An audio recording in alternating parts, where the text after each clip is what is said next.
नमस्कार, मैं हूं आपके साथ रोहित। देश हर साल 14 सितंबर को हिंदी दिवस मनाता है। दुनिया में सबसे ज्यादा बोली जाने वाली भाषाओं में हिंदी एक है। भारत की सबसे प्रमुख भाषा आज भी राष्ट्रभाषा बनने के लिए तरस रही है। वहीं जब से देश में मोदी सरकार आई है तब से हिंदी के राष्ट्रभाषा बनने की उम्मीदें थोड़ा ज्यादा हो गई हैं। देश के गृह मंत्री अमित शाह तो साफ तौर पर कहते हैं कि वो भले गुजरात से आते हों और उनकी भाषा गुजराती हो, लेकिन वो हिंदी को गुजराती से थोड़ा ज्यादा प्रेम करते हैं क्योंकि वो हमारी राजभाषा है। मैं बहुत स्पष्ट करना चाहता हूं, आज देश भर से हिंदी प्रेमी आए हैं।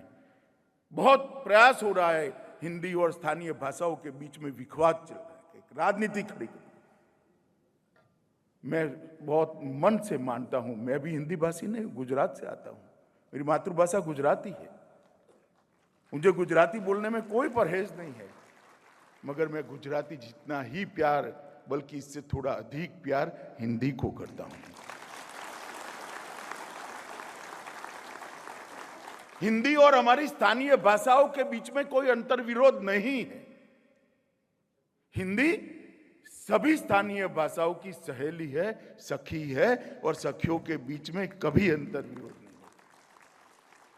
राजभाषा का विकास तभी हो सकता है जब स्थानीय भाषाओं का विकास होगा, और स्थानीय भाषा विकास सातत्यपूर्ण तरीके से तभी विकसित हो सकती है जब राजभाषा एक देश भर के अंदर मजबूत होगी। ये दोनों पूरक है, दोनों के बीच में कोई अंतर नहीं है।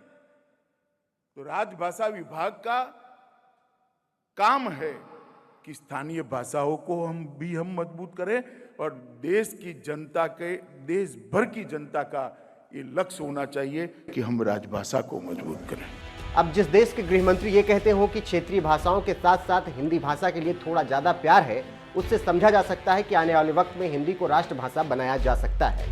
लेकिन देश का एक तबका ऐसा भी है जो हिंदी पर दोहरा रुख अपनाता है, और शाह के बयान पर वो हमेशा कटाक्ष भी करता है। देखिए ना, अभी इसी 14 सितंबर को जब देश के गृह मंत्री अमित शाह हिंदी हमारे मन की भाषा, राष्ट्र प्रेम की भाषा बता रहे थे और इसे आगे बढ़ाने की बात कर रहे थे और हिंदी दिवस पर यह बयान दे रहे थे, तो इस पर तमिलनाडु के चीफ मिनिस्टर M.K. स्टालिन भड़क गए। सबसे पहले आप अमित शाह का बयान सुनिए।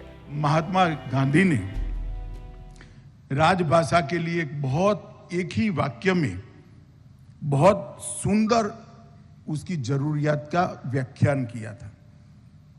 उन्होंने कहा था, राजभाषा हिंदी के बिना ये राष्ट्र गूंगा है, हिंदी ही राष्ट्र को बोलता कर सकती है। बहुत बड़ा वाक्य है। हमारी स्वभाषाओं के गौरव को महात्मा गांधी ने एक ही वाक्य से पूरे विश्व के सामने रखने का काम किया था। और मैं आज कहता हूं मित्रों, हिंदी हमारे मन की भाषा है, हिंदी हमारे राष्ट्र प्रेम की भाषा है, और हिंदी आम हिंद के जन की भाषा है, आम जन की भाषा है। हमें इसको आगे बढ़ाना है।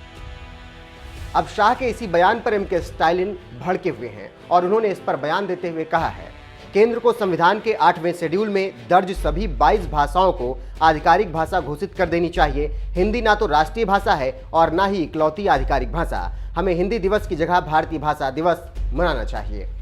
स्टालिन की ये बौखलाहट बताती है कि वो किस कदर शाह के बयान से बौखलाए हुए हैं। वहीं इससे पहले इसी साल अप्रैल में हिंदी को लेकर अमित शाह और स्टालिन आमने सामने हुए थे। तब शाह ने कहा था कि अलग अलग राज्यों के लोगों को एक दूसरे से अंग्रेजी में नहीं बल्कि हिंदी में बात करनी चाहिए। इस पर भी M.K. स्टालिन तिलमिला गए थे और शाह को जवाब देते हुए उन्होंने कहा था, उनका बयान देश की एकता पर हमला है। भाजपा लीडरशिप लगातार देश की विविधता को खत्म करने का काम कर रही है। बता दें कि साउथ की राजनीति में हिंदी को लेकर हमेशा से हलचल रही है और इसी तरीके के बयान आते रहे हैं। हिंदी के प्रति हमेशा वो इसी तरीके की बातें करते रहे हैं और मौजूदा वक्त में भी ऐसी ही कुछ बातें साउथ से निकल कर आ रही हैं। बहरहाल देश के गृह मंत्री ने ऐलान कर दिया है कि हमारी राजभाषा और हमारी स्थानीय भाषाएं विश्व की सबसे समृद्ध भाषाओं में एक है और राजभाषा के विस्तार की बेहद जरूरत है और आने वाले वक्त में इसके हक की लड़ाई लड़ी जाती रहेगी।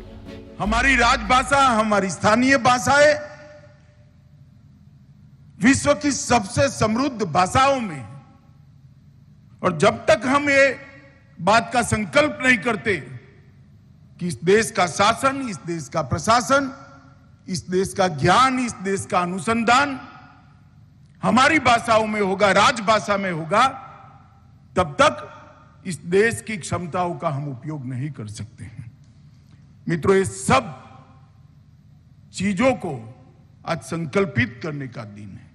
इसलिए मैं देश भर में, दुनिया भर में फैले हुए हिंदी प्रेमियों को, राजभाषा प्रेमियों को कहना चाहता हूं कि ऐसा मत समझिए कि राजभाषा के विस्तृत करने का, राजभाषा को आगे बढ़ाने की लड़ाई जो है वो हम पीछे छोड़ चुके हैं। मौका ही अब आया है ये लड़ाई को आगे बढ़ाने का, मौका ही अब आया है ये लड़ाई को जीतने की स्थान पर ले जाने। फिलहाल हिंदी को लेकर शाह स्टालिन में जंग जारी है। देखना होगा कि आगे क्या कुछ होता है और बीजेपी अपनी सरकार में हिंदी को राष्ट्रभाषा का दर्जा दिला पाती है या फिर नहीं।